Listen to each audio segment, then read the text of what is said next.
Una, sino ba nanggugulo? Kami o sila? Sino legitimately elected Senate President? Nasa harap niyo.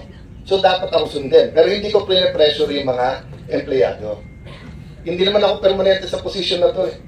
Di ba? Oh, first time ko maging Senate President.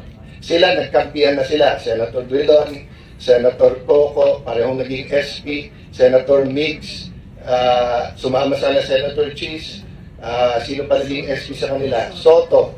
So karamihan ng empleyado dito nanggaling sa kanila. Kaya ayaw ko daanin sa loyalty sa tao.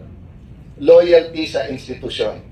So sila Senator Win ang nanggugulo dahil atat na sila ang maging majority at Senate President.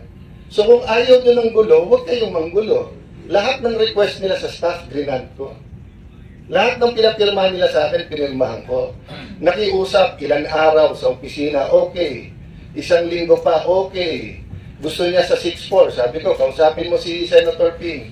Kasi siya naman may opisina doon. Okay, o dadating ang presidente ng Vietnam, pwede ko na ba gamitin? Pwede ko lang daw gamitin yung ceremonial, wag daw opisina niya. O. Sabi ko, ilan ang gusto niya sa CA? Wala akong hindi inoke. Ano sabi ni Senator Ping? SP Cayetano is a SP only for the 13, not for everyone.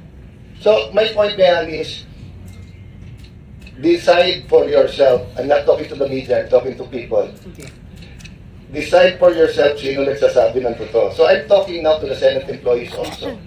Is your loyalty to the institution or to certain personalities? Ano ang tamang batas? Kaya nagpapasalamat ako sa mga naiwan, pati yung sa lounge na nagluto ng pagkain para sa ating bisita. Kasi, and sana, hindi sila parusahan nila Senator Win at ng mga iba.